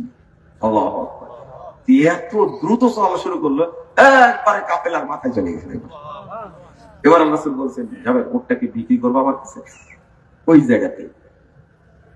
বুঝলেন কথা? তুমি কি বিক্রি করবা? হ্যাঁ বিক্রি করে দিব। আমার কাছে বিক্রি করো। হ্যাঁ বিক্রি করে দিব, তবে শর্ত হলো মদিনায় যাওয়ার পরে, যুদ্ধ শেষ। তারপরে আচ্ছা ঠিক আছে। মদিনায় যখন গেলেন জাবের রাদিয়াল্লাহু আনহু, লম্বা হাদিস তো এইভাবে তো বললে হয় না, প্রত্যেকটা হাদিস অনুবাদ করে বলা উচিত। কিন্তু এত সময় পাবো না, বুঝতে পারছি আপনাদের পেটে ক্ষুধাও আছে। তখন উট নিয়ে চলে এসেছে, মদিনায় যাওয়ার পরে উট নিয়ে চলে এসেছে। শোনেন কাহিনী কত সুন্দর। আল্লাহ রাসূল উটের দাম দিয়ে দিলেন, কাকে? জাবের রাদিয়াল্লাহু আনহুকে উটের দাম দিয়ে দিলেন। এখন উটের দাম পেয়ে এই বুড়া উট বিক্রি করে কি খুশি জাবের রাদিয়াল্লাহু আনহু, যাক বুড়াকে বিক্রি করতে পারছে, টাকা নিয়ে খুব আনন্দে যাচ্ছে। একটু দূরে চলে গেছিল, বলছে এই জাবেরকে ডাকো ডাকো। ঘুরে আবার আসছে। এবার মন এত খারাপ, মনে হয় ওটা ফেরত দেন। খুব মন খারাপ, মনে হয় ফেরত দিবে, মনে হয় উঠ নিবে না। কি আর একটা মুসিবত হলো, মনে করছিলাম উঠটা বিক্রি করা হলো। এবার রাসূল সাল্লাল্লাহু আলাইহি ওয়াসাল্লাম বলতে, বেলাল কি বলে, যাবেন তুমি উটও নিয়ে যাও, টাকাও নিয়ে যাও। কি বুঝলেন আপনি? আমি কেন বলছি জানেন? জাবের রাদিয়াল্লাহু আনহুর সাথে যদি সম্পর্ক এমন থাকে, জাবের রাদিয়াল্লাহু আনহুর বাপ আব্দুল্লাহ কত ভালো মানুষ ছিল, যার সাথে সম্পর্ক কার হয়ে গেছে? আল্লাহর সম্পর্ক হয়ে গেছে। তাহলে আপনাকে বুঝাতে চাচ্ছিলাম, এমন আমল করলে মরার সাথে সাথে আল্লাহর সাথে আপনার দেখা হবে। কেমন আমল করবে? আপনি কি বুঝলেন কথা? মনে হয় না বুঝেন। আল্লাহ যেন বোঝার তৌফিক দান করেন। আমিন। শোনেন, ইমানটা এমন জিনিস, যে ব্যক্তি ইমান যত মজবুত, ওই কথার উত্তর দিতে ভুলে গেছি। অনেক সাহাবী তো শহীদ হয়েছেন, কিন্তু আব্দুল্লাহ ফজিলতটাই ভয়ে বললেন কেন? মূল কারণ হলো আব্দুল্লাহ রাদিয়াল্লাহু আনহু তিনি তার সম্পদ ব্যয় করে শেষ করে দিয়েছেন। এরপরে আল্লাহর রাস্তায় দেওয়ার জন্য সম্পদ ধার করেছেন, তাও যেন সে পায় আল্লাহ সন্তুষ্টি। এই ত্যাগের কারণে আল্লাহ রাব্বুল আলামিন তাকে এত ভালোবেসেছেন, এত ভালোবেসেছেন। কিছু একটা করতে হবে আপনাকে, যার বিনিময়ে আল্লাহর কাছে কি চাইবেন? জান্নাত চাইবেন। যার বিনিময়ে চাইবেন জান্নাত। আমি বলতে চাচ্ছিলাম, আয়াতটা পড়েছি না, এই যে ঈমান নিয়ে, যে ব্যক্তির ঈমান যত বেশি, ওই ব্যক্তি তত বেশি তাকওয়াশীল। আপনার ঈমান আর আবু বকর রাদিয়াল্লাহু আনহুর ঈমান কি একরকম? সমান? হ্যাঁ, সমান না। আমি এই জায়গায় এসে কয়েকটা হাদিস অনুবাদ করে আজকের মতো বক্তব্য শেষ করবো ইনশাআল্লাহ। ইনশাআল্লাহ সেটা হলো, ঈমানটা এত ভদ্র, ঈমানটা এত লজ্জাশীল, ঈমান এত দামি, ঈমানের মর্যাদা এত বেশি, একটু ছোঁয়া লাগলে ঈমান পালায়া যায়। একটু একটু একটু এই জিনিসটা আমরা বুঝি না। তো পড়েন তো আগে আমার সাথে একটা দোয়া পড়েন। আল্লাহুম্মা ইন্নী আসআলুকা ঈমানান লা ইয়ারতাব ওয়া নাঈমান লা ইয়ানফাদ ওয়া মুরাফাকাতা মুহাম্মাদিন, বলেন ওয়া মুরাফাকাতা মুহাম্মাদিন, ওয়া মুরাফাকাতা মুহাম্মাদিন ফি আ'লা জান্নাতিল খুলদ। আগে অর্থটা বলেন। আল্লাহ তোমার কাছে এমন ঈমান চাচ্ছি আমি, যে ঈমান কোনোদিন নষ্ট হবে না। আমি তোমার কাছে এমন রহমত, অনুগ্রহ, এমন বরকত চাচ্ছি, এমন রুজি চাচ্ছি, যে রুজি কোনোদিন শেষ হবে না। আল্লাহ তোমার কাছে চাচ্ছি, তুমি আমাকে আল্লাহর রাসূলের সাথে উচ্চ চূড়া যেখানে জান্নাত, সেখানে থাকার ব্যবস্থা করে দিও। দোয়াটা খারাপ? বলেন আবার, আল্লাহুম্মা ইন্নী আসআলুকা ঈমানান লা ইয়ারতাব ওয়া নাঈমান লা ইয়ানফাদ ওয়া মুরাফাকাতা মুহাম্মাদিন ফি আ'লা জান্নাতিল খুলদ। শুনেন, রেকর্ডিং হচ্ছে না, এটা আবার শুনবেন আপনি। এত সুন্দর দোয়া ভোলা যাবে না, মনে রাখতে হবে ইনশাআল্লাহ। আপনি মুখস্থ করে নেবেন। আগে পড়ে নিলাম কেন? যদি ঈমান নাও থাকে, ঈমান যেন আল্লাহ কি আবার দেন। আলহামদুলিল্লাহ, এই দোয়া পড়লে ঈমান নষ্ট হবে না। আল্লাহ আপনাকে সহযোগিতা করবেন, ঈমান থাকতে পারেন। রাসূল সাল্লাল্লাহু আলাইহি ওয়াসাল্লাম বলছেন, দেখেন, লা ইয়াজতামিআনি ফি কলবি আবদিন আল ঈমান ওয়াল হাসাব। 3109 নম্বর হাদিস, নাসাইর মধ্যে এসেছে। দুইটা জিনিস কোন বান্দার অন্তরে এক জায়গায় পায় না, ঈমান এবং হিংসা। ঈমান এবং হিংসা। একটু থামেন, শেষ করে দিচ্ছি, এখন তাড়াহুড়া করবেন না, এখনই শেষ করবো ইনশাআল্লাহ। বুঝতে পারছি, হিংসা আর ঈমান যদি আপনার মধ্যে থাকে, দুইটা একসঙ্গে থাকবে কি? তাহলে হিংসা থাকলে কি থাকবে না? ঈমান থাকবে না। আর ঈমান থাকলে কি থাকবে না? হিংসা থাকবে না। আপনি বুঝে নেবেন, যদি অন্যের ভালো দেখে আপনার আত্মা জ্বলে, তাহলে বুঝবেন আপনার অন্তরে কি নাই? মুমিনের অন্তর অন্যের ভালো দেখলে এমনিতেই খুশি হয়ে যায়। কেউ কাউকে বলার দরকার নাই, আপনি নিজেই বিশ্লেষণ করবে। আহা, ওর ছেলেটা, ওর মেয়েটা জিপিএ 5 পেয়েছে, ঢাকা বোর্ডে ফার্স্ট হয়েছে, আপনার অন্তরটা জ্বলে পুড়ে যাচ্ছে। তখন আপনি কি মনে করবেন? কি নাই? হ্যাঁ, ঈমান নেই। 2, লা ইয়াজতামিউ আশ-শুহু ওয়াল ঈমান ফিল কলবি আবদিন আবাদ। পরের হাদিসটা, কৃপণতা এবং ঈমান দুইটা জিনিস কখনো এক জায়গায় হয় না। তাহলে কয়টা হলো? কৃপণতা। যে ব্যক্তি কৃপণ সে ব্যক্তি মুমিন না। আল্লাহকে মুনাফিক বলেছেন কে? আল্লাহ মুনাফিক বলেছেন, ও মুমিন না।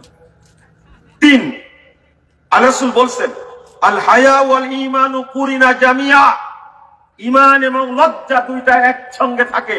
ইদা রুফিয়া আহাদুহুমা রুফিয়াল আখার, একটা উঠে গেলে আরেকটা উঠে যায়। তার মধ্যে যার মধ্যে লজ্জা নাই তার মধ্যে কি নাই? ঈমান নাই।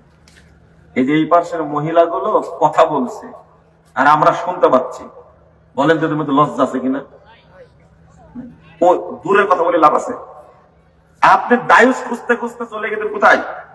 আমেরিকায়, কানাডায়, ইন্ডিয়ায়, অথচ আপনি নিজেই কি ডায়ুস? আপনার বউ পর্দা করে বেহায়া একটা মহিলা, ওর চেহারা সম্পর্কে এলাকার মানুষ সবাই জানে, সবাই চিনে। ওর লজ্জা আছে? ওর লজ্জা থাকার আগে আপনার আছে কিনা দেখেন তো। আপনি বিয়ের মাজলিসে, শোনেন, বিয়ের মাজলিসে এত লোক আসলো, হাজার হাজার লোক আসলো, আপনার বউকে যে দেখালেন, আপনার কি শরম আছে? আপনার কি লজ্জা আছে? আপনার বোধ আছে? আপনার বিবেক আছে? আপনি এত নিম্ন শ্রেণী। আপনার সুন্দরী বউ আপনার জন্য শিক্ষা সফরে নিয়ে গিয়ে সবার মধ্যে ছেড়ে দিলেন। আপনি বিয়ের অনুষ্ঠানে নিয়ে গিয়ে সবার মধ্যে ছেড়ে দিলেন, সবাই দেখলো আপনার বউটাকে। আপনার কি লজ্জা আছে মনে করছেন? আপনার কিছুই নেই। একটা কুকুর শিয়ালের মধ্যে যা আছে আপনার মধ্যে সেই জিনিসটা নাই। আপনার বউকে এবং ছেড়ে দিলেন কেন? আমি আগে আপনাকে বলছি, আপনার তো লজ্জা নাই, তাহলে তার মধ্যে কি নাই? ঈমান নাই। রাসূল সাল্লাল্লাহু আলাইহি সাল্লাম বলছেন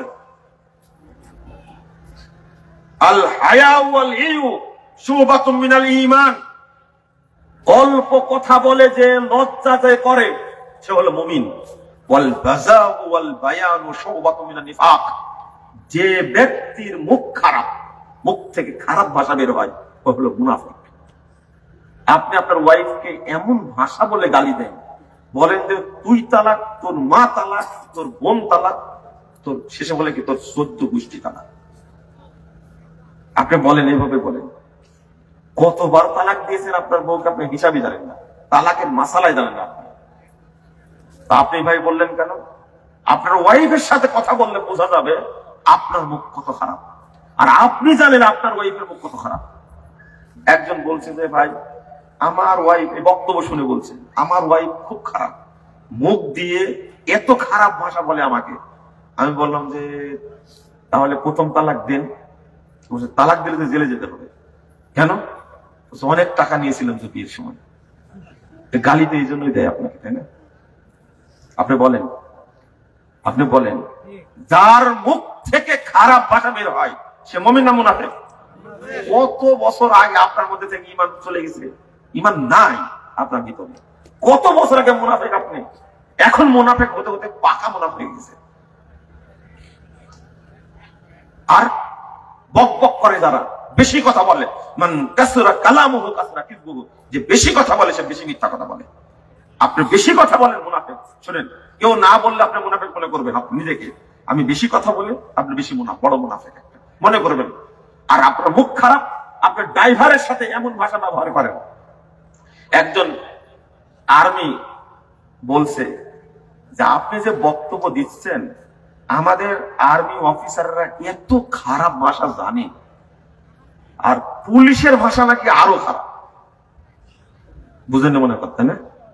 ওই যে পুলিশের ভাষা এত খারাপ, পুলিশটা কিন্তু মানব জাতির বাহিরে, এটা জানেন তো আপনারা।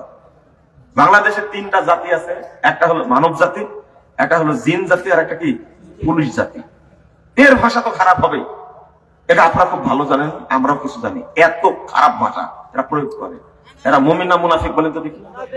সি সি সি, ও আর্মি অফিসার হতে পারে, ওর তো মনুষ্য নয়, হতে পারে সচিব।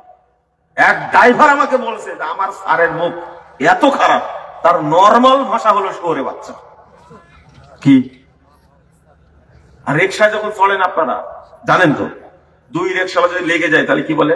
প্রথম ভাষা কি বলে? আপনি বলেন না, আপনি জানেন এটা। আস্তাগফিরুল্লাহ। ইসলাম কত সচেতন। আল বাযাই ওয়াল বায়ান শুবাতুম মিনান নিফাক।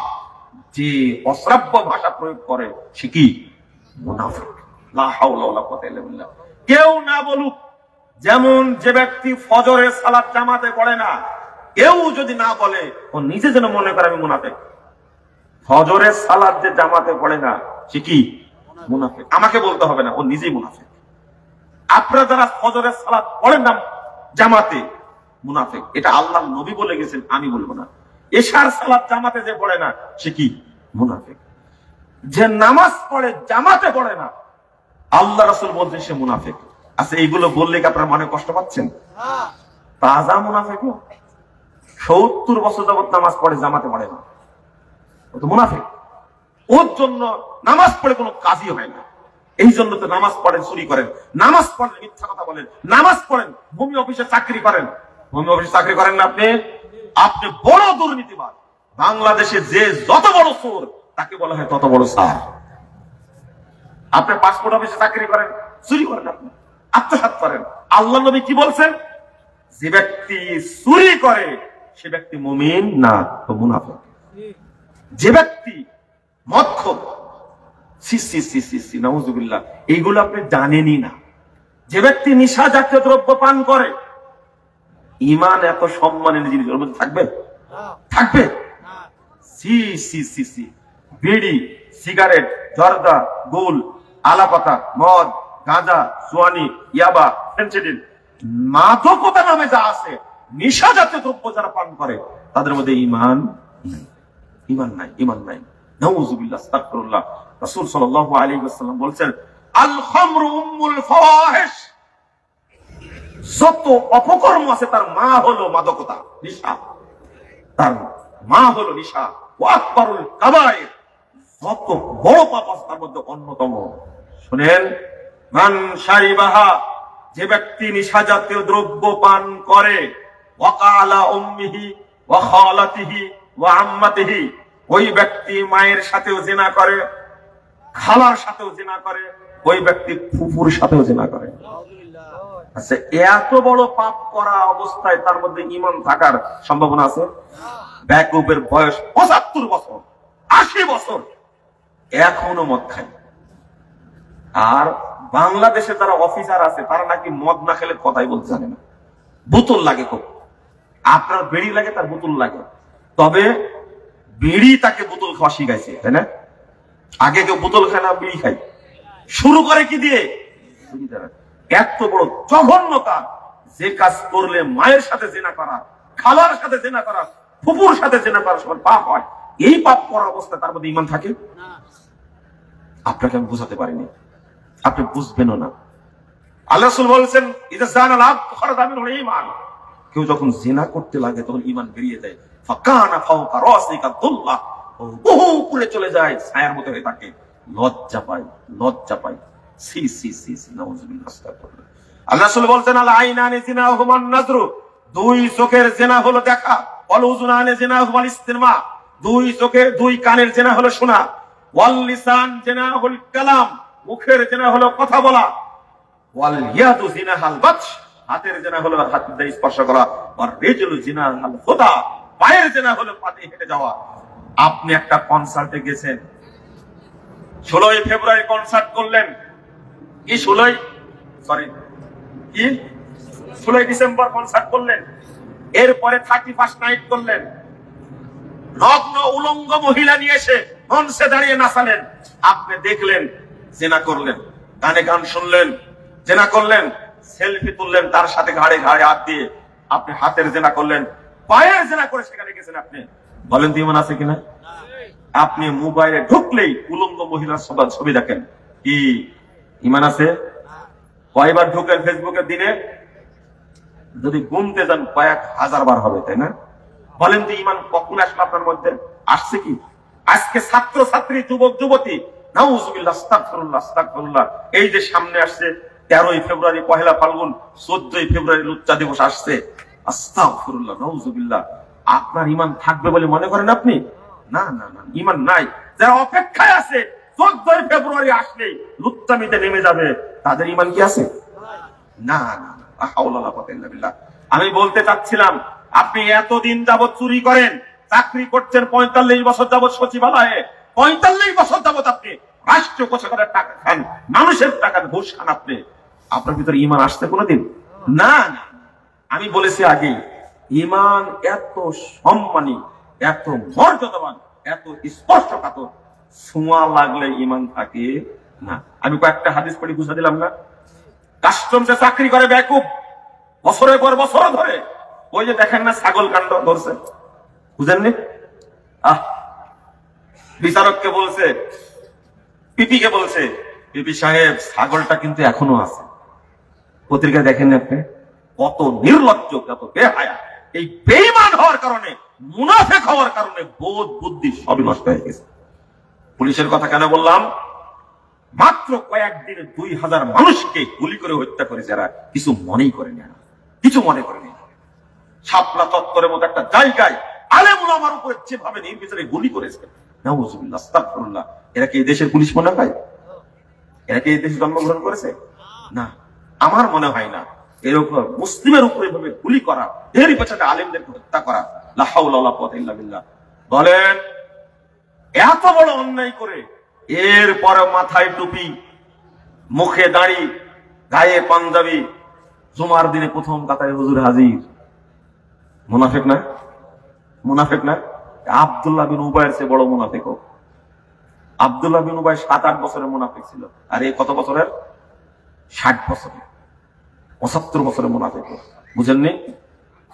যে ব্যক্তি পাপকে পরোয়া করে না, সে মুনাফিক। হাদিস এসেছে, ওয়াম্মাল ফাজির ইয়ারা যুনুবাহু কা যুনুবি মাররাল আনহি।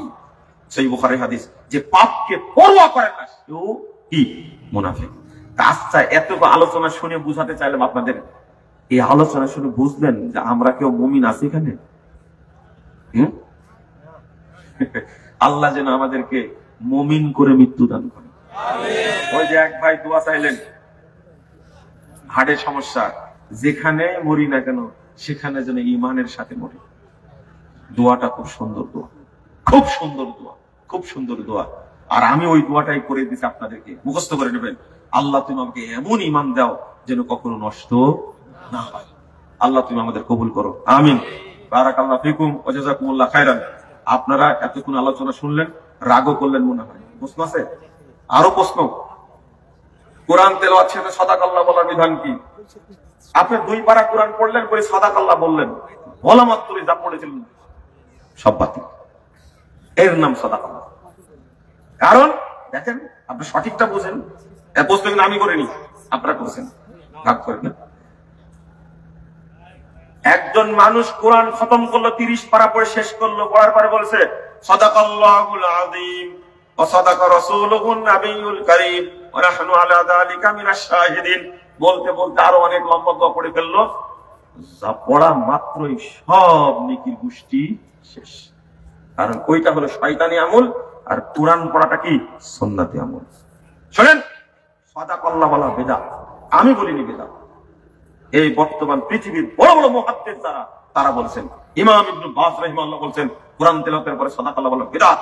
ইমাম ইবনে উসাইমিন রাহিমাহুল্লাহ বলছেন কোরআন তেলাওয়াতের পরে সাদাকাল্লাহ বলা বিদআত। ইমাম আলবানী রাহিমাহুল্লাহ বলছেন কোরআন তেলাওয়াতের পরে সাদাকাল্লাহ বলা বিদআত। বলা যাবে না। কেন বিদআত? আল্লাহ রাসূল পড়েছেন সুবহানাকাল্লাহুম্মা ওয়া বিহামদিকা আশহাদু আল্লা ইলাহা ইল্লা আনতা আস্তাগফিরুকা ওয়া আতুবু ইলাইক। এটাই বলতে হবে। আর এটা বললে কি হবে? কোরআন পড়ে যত নেকি পেয়েছেন সমস্ত নেকিকে আল্লাহ লিপিবদ্ধ করবেন ফলকে, কিয়ামত পর্যন্ত সংরক্ষণ করবেন। তাহলে সাদাকাল্লাহ বলে তো নেকিও হলো না, বরং কি হলো? আর সুবহানাকাল্লাহু ওয়া বিহামদিকা আস্তাগফিরুকা ওয়া আতুবু ইলাইক, এটা পড়লে কি হবে? নেকিগুলো সংরক্ষিত হবে। বুঝাতে পারলাম? বুঝবেন না? মসজিদের মেম্বার কি টাইলস দ্বারা হবে? না না, কাঠ দ্বারা মেম্বার বানাবেন। কি দিয়ে? কাঠ। আপনার যদি শ্বেত পাথর দিয়ে তৈরি করেন তবু সুন্নাত বিরোধী হবে। কি দিয়ে করতে হবে? কাঠ দিয়ে। কেউ দোয়া চাইলে তার জন্য সকলে মিলে হাত তুলে দোয়া করতে হবে, ও ভূত এখনো যায়নি না। কেউ দোয়া চাইলে, আসলে দোয়া চাওয়ার সিস্টেমটা আমাদের দেশে ভালো না। দোয়া চাওয়ার সিস্টেম কি জানেন? যিনি পরহেজগার ব্যক্তি বা যাকে মনে করে আলেম দিনদার, তার কাছে গিয়ে বলবেন, চাচা আমার ভাইটা অসুস্থ হয়ে আছে, আপনি দোয়া করবেন। এই মানুষটা তখন বলবে আল্লাহকে হয় অজু করবে, অজু করে আল্লাহর কাছে হাত তুলে দোয়া করবে, হাদিস আসছে। কিন্তু আমরা বলি কি দোয়া করবেন, কেউ করে না। বুঝেন কথা? কেউ করে না, কেউ করে না। স্পেশাল দিনদার মানুষের কাছে যাবেন, দোয়া চাইলে সে কিছু না কিছু দোয়া করবে, বুঝেন না? কিন্তু আমভাবে বললে যে দোয়া করবেন, তো কেউ করে না। ইখলাসের সাথে দোয়া করবেন, যার কাছে চাইবেন। এইটাই আল্লাহ রাসূলের নিয়ম ছিল, এটাও সাহাবীদের নিয়ম ছিল। কিন্তু আপনারা বুঝেন না, বুঝেন না। আরো প্রশ্ন শোনেন, প্রশ্ন আরো ছিল। একজন প্রশ্ন করেছে যে আরো জোরে বলতে পারেন মহিলাদের কথা, বক্তব্য শেষ। এখন মহিলারা কথা শুনবেন আমাদের, ঢাকার মহিলা তো তারা, এদেরকে বলেও লাভ হবে না, টেনশন করেন না, এইভাবেই চলবে দুনিয়া। এতগুলো মানুষ এখানে বসে আছে, আপনারা কোনো কথা বলেছেন? আর তারা জাতিটা আলাদা। তো শোনেন, একজন লোক প্রশ্ন করেছে আজকে যে এ দাবা মানে কি? দাবা লেখা থাকে না, বুঝেন না? আমাদের আলেমদের নাম শুনে আপনারা বলেন কি হাফিজাহুল্লাহ, তাই না? এরকম হাদিসের শব্দ, কিছু শব্দ হাদিসের। হাফিজাহুল্লাহ এটা হাদিসের শব্দ। আল্লাহ রাসূল বলতেন হাফিজাকাল্লাহ, কিন্তু তারা হাফিজাকাল্লাহ বলে না, হাফিজাহুল্লাহ বলে না, দাবা বলে। দাবা মানে দামাত বারাকাতুহুল আলিয়া, অর্থাৎ তার মর্যাদা কি হোক, প্রলম্বিত হোক, বৃদ্ধি পাক। একজন লিখে পাঠাইছে, আপনি বুঝেননি, দাবা মানে দাঁত জাল বাহিনী। মানুষ এত দুষ্টু হয়, বুঝেননি কথা? আর একজন লিখছে দাবা মানে কি জানেন? না, এটা বললাম না। বলবেন হাফিজাহুল্লাহ, হাফিজাকাল্লাহ। দাবা আসলো কেন? সূক্ষ্ম বক্তব্য হলো ওরা হাফিজাকাল্লাহ বলবে না, আল্লাহর উপরে দায়িত্ব দিতে চাই না। বরকত কি এমনি এমনি বাড়ে? মর্যাদা কি এমনি এমনি বাড়ে? কি বাড়ায়? এটা বলবে না, এটা বলবে না। এই জন্য সুফিবাদী ধারণা আমাদের মধ্যে বেশি আসছে, এটা আপনারা বুঝবেন না, আলেমরা বুঝবে। কিন্তু আমি ভুল ধরতে গেলে আপনারা মন খারাপ করেন, কিন্তু এটা যে ভুল, আলেমরা কথা বলে না কেন? এই যে কথা বললাম যে আলেমরা জিজ্ঞেস করেন মুজাফফরকে বললো কেন না, শেষ করি। খালা শাশুড়ি এবং ফুপু শাশুড়ি কি মাহরাম? খালা শাশুড়ি না, কি কোন আপনি? খালা শাশুড়ি বলছে না, খালা শাশুড়ি বলতে শাশুড়ি বোন। তো খালা তো স্ত্রী খালা। এই প্রশ্ন করলেন কেন আপনার? আমাকে খেপান কেন আপনারা? ও তো খালা হয় আপনার, কি হয়? এই প্রশ্ন করলেন কেন? উত্তর দিতে পারেন। এক, দুই নম্বর হলো, একজন আমাকে প্রশ্ন করেছে যে দাদা কি নাতনিকে বিয়ে করতে পারবে? কেন আস্তে করলে কেন? ও তো ভাই তো। এই জন্য মুজাফফর বিন মহসিন আগেই বলেছে দাদা দাদি নাতি নাতনিকে আব্বু আম্মু বলে ডাকবে, এটাই হলো সুন্নাত। আমি খেপে গেছিলাম সেদিনে। দেখো বলে কি, নাতনি তার বেটি, কি তার বেটি, কেমনে এই কথা বলে? বিয়ে করা যাবে কিনা প্রশ্ন করা শিখলো কি করে? আজ আবার উল্টা প্রশ্ন করেছে। দেখেন ইসলামের বিধান অনুসারে দাদা ফুফুদের সম্পদ দেয়নি, এই সম্পদ কি আমরা যারা নাতি তাদের জন্য হালাল হবে? হালাল মানে জোর করে নিতে হবে। কথা বুঝতে পারলেন? তাহলে ওই দাদাকে বাঁচানোর জন্য খুব জরুরি, ওই জাহান্নামকে বের করতে হলে এই জমি ভালো করে ভাগ করা লাগবে, তাহলে ছেলেরাও যাবে জাহান্নামে। কবর জিয়ারতে যারা ইমামদের নিয়ে সম্মিলিত মোনাজাত করে তাদের হুকুম কি? তারা লোভী, বেদাতি, লোভী।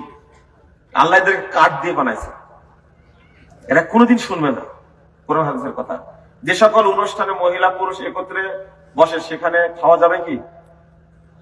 খাওয়া যাবে কি একত্রে বসে? আমি বললে আপনি শুনবেন কি? তাহলে বলবো উত্তরটা, হ্যাঁ শুনবেন তো? মহিলা পুরুষ যেখানে একসঙ্গে অনুষ্ঠান হচ্ছে, এই অনুষ্ঠানকে আপনি 1000 বার তালাক দিবেন, জীবনে যাবেন না কোনোদিন ওখানে। শুনবেন কথা, ইমান ধ্বংস করবেন না, ইমান আগে জরুরি। বলবেন শোনো যেতে পারে, তবে মহিলা পুরুষদের খাবারের আলাদা ব্যবস্থা রাখবে।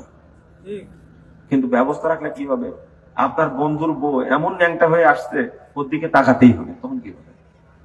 দেন, আরো দেন, যা আছে দেন। ফুটবল আর ক্রিকেট খেলায় যে সকল টিভি ফ্রিজ কাপে খেলা ছাড়া হয়, তা কি জুয়া? আবার জিজ্ঞেস করছেন, এটা তো জুয়াই। আরো আছে নাকি জুয়া? এই সমস্ত এমনি ফুটবল খেলবেন, ক্রিকেট খেলবেন শরীর চর্চার জন্য, জুয়া খেলার জন্য করা যাবে না। সব জুয়ার মধ্যে ভর্তি হয়ে গেছে। হুজুর অত বছর বয়সে বিয়ে করা ফরজ। বুঝেছি, তোমার এখনই বিয়ে করা লাগবে, করে ফেলো। ফেসবুক আসার কারণে, ইন্টারনেট আসার কারণে এই প্রশ্নটা বেশি করে। আর বাপ মা মনে করে যে তোর তো বয়সই হয়নি, আর বউকে কি খাওয়াবি, তাই বলে না? বউকে খাওয়ানোর দায়িত্ব ওর না আপনার। বাপ মারের দায়িত্ব বউকে খাওয়ানো। আপনার ছেলে সাবালক হয়েছে, আপনি বিয়ে দিবেন। আপনি কেন খারাপ করবেন তাকে? বিয়ে দিতে ভালো হয়ে যাবে ইনশাআল্লাহ।